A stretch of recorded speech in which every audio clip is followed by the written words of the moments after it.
అందరికీ నమస్కారం. మంగళకరమైన మంగళగౌరి వ్రతం గురించి ఈరోజు వీడియోలో తెలుసుకుందాము. మాసాలన్నింటిలోకి కూడా శ్రావణ మాసం చాలా శుభప్రదమైనది. శ్రావణ మాసంలో వచ్చే వ్రతాలు పూజలు అన్నింటిలో కూడాను అన్నిటికంటే ముందుగా ఆచరించవలసిన వ్రతం ఈ మంగళగౌరి వ్రతం. అది ఈ నెలలో వచ్చే 4 మంగళవారాలు, ఒక్కోసారి శ్రావణ మాసంలో 5 మంగళవారాలు కూడా వస్తాయి. అప్పుడు మంగళగౌరిని పూజించాలి. పసుపు, కుంకుమ, పూలు, సుగంధ ద్రవ్యాలు, ఆవు నెయ్యితో ప్రకాశించే జ్యోతిలోనూ పార్వతీదేవి కొలువై ఉంటుంది అని అంటారు. చాలా కాలం క్రితం జయపాలుడనే రాజు మహిష్మతి నగరాన్ని పరిపాలించేవాడు. ఆయనకు ఎన్ని భాగ్యాలు ఉన్నా సంతాన భాగ్యం లేదు. ఆ రాజదంపతులు పరమేశ్వరుని ఆరాధిస్తూ ఉండేవారు. ఆఖరికి ఒక రోజున పరమేశ్వరునికి వారిపై కరుణ కలిగింది. ఆయన ఒక సన్యాసి రూపంలో జయపాలుడి నగరానికి వచ్చి అంతఃపురం బయట ద్వారం వద్ద నిలబడి భవతి భిక్షాందేహి అని మళ్ళీ భిక్ష కోసం ఆగకుండా వెంటనే వెళ్ళిపోయాడు. రాణి పళ్ళెంలో సంబారాలు సమకూర్చుకుని భిక్ష వేయటానికి వచ్చేలోగానే ఆయన వెళ్ళిపోయాడు. ఇలా 3 రోజులు జరిగింది. ఇలా ఎందుకు జరుగుతోందో రాణికి అర్థం కాలేదు. ఆమె భర్తకు వివరించి చెప్పింది. రేపు ఆ సన్యాసి వచ్చే ముందే నువ్వు సిద్ధంగా ఉండు అని రాణితో చెప్పాడు రాజు. మరుసటి రోజు సన్యాసి రావడం, మహారాణి బంగారు పళ్ళెంతో సహా భిక్ష వేయబోయింది. ఆ సన్యాసి భిక్షను స్వీకరించక, సంతానం లేని నీ చేతి భిక్ష నేను స్వీకరించను అని పలికాడు. అయితే మహాత్మా, నాకు సంతానం కలిగే మార్గాన్ని ఉపదేశించండి అని వేడుకుంది. ఆ సన్యాసి రూపంలో ఉన్న పరమేశ్వరుడు, అమ్మా, నేను చెప్పేది నీ భర్తకు చెప్పు. నీలం రంగు వస్త్రాలు ధరించి నీలం రంగు గుర్రాన్ని ఎక్కి ఒంటరిగా నీ భర్తను తూర్పు దిక్కుగా వెళ్ళమను. అక్కడ ఆ నీలిగుర్రం అలసిపోయి కింద పడిపోతుందో అక్కడ దిగి తవ్వమను. ఆ తవ్విన చోట ఒక బంగారు దేవాలయం ఉన్నది. ఆ స్వర్ణ దేవాలయంలో ఉండే అమ్మవారిని భక్తితో పూజిస్తే ఆమె మీకు సంతానాన్ని అనుగ్రహిస్తుంది అని చెప్పి శివుడు వెళ్ళిపోయాడు. ఆ విషయమంతా భర్తకు చెప్పగా అతను ఆ విధంగానే చేశాడు. ఆ స్వర్ణ దేవాలయంలో ఉన్న అమ్మవారిని ప్రార్థించాడు. అతని భక్తికి మెచ్చుకుని ధనాన్ని ఎంత కావాలో కోరుకోమన్నది అమ్మవారు. నాకు సంతానం కావాలి, ధనం వద్దు అని అడిగాడు జయపాలుడు. అప్పుడు అమ్మవారు, ఎక్కువ అంటే దీర్ఘాయువు, వైధవ్యము గల కన్య కావాలా, లేకపోతే అల్పాయుష్కుడు సజ్జనుడు అయిన కుమారుడు కావాలా, నీకేది కావాలి కోరుకో అని చెప్పింది. అప్పుడు రాజు పితృదేవతలను ఉద్ధరించేందుకు కొడుకే కావాలి కదా, అందుకని కొడుకే కావాలని కోరుకున్నాడు.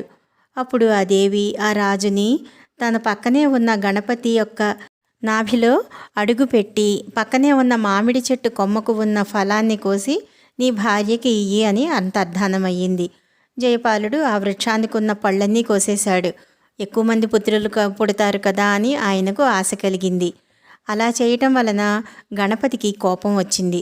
ఇందుకు ఫలితంగా నీకు జన్మించే కుమారుడు 16వ సంవత్సరంలో పాము కరవటం వలన చనిపోతాడు అని శపిస్తాడు. రాజు చాలా బాధపడతాడు. కానీ ఏమీ చేయలేక తన నగరానికి తిరిగి వస్తాడు.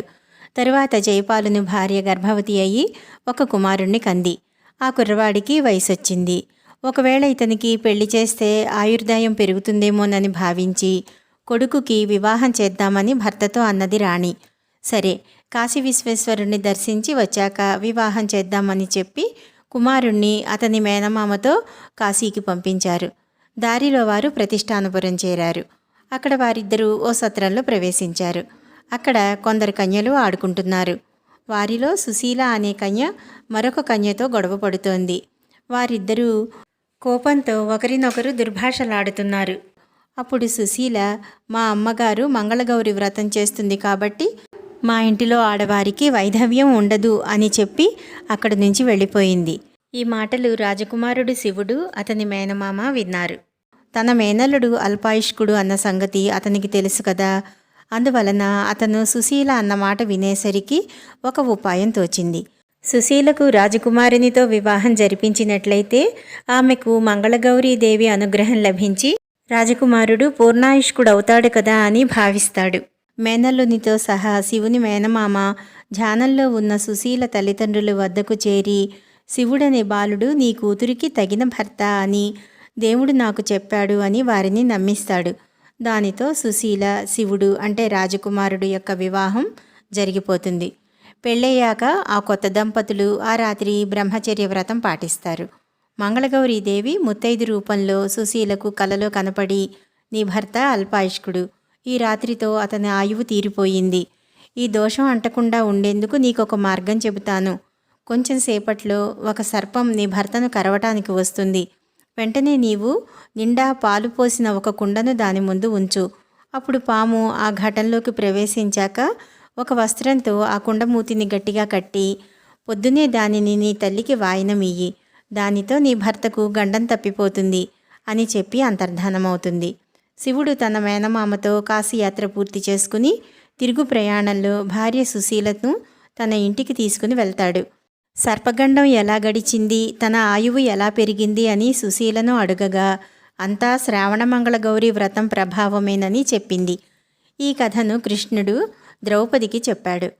ఈ పూజ చేసే విధానం తెలుసుకుందాము. ఒక శుభ్రమైన పీటను పసుపు కుంకాలతో అలంకరించి దానిపైన ఒక ఎండు కొబ్బరి చిప్పలో పసుపుతో చేసిన గౌరీదేవిని అలంకరించాలి. పసుపు వినాయకుడిని కూడా ప్రతిష్ఠించుకోవాలి. ముందుగా వినాయక పూజ చేయాలి. కలశం ప్రతిష్ఠించే సంప్రదాయం ఉన్నవారు కలశాన్ని పెట్టి కలశ పూజ చేయాలి.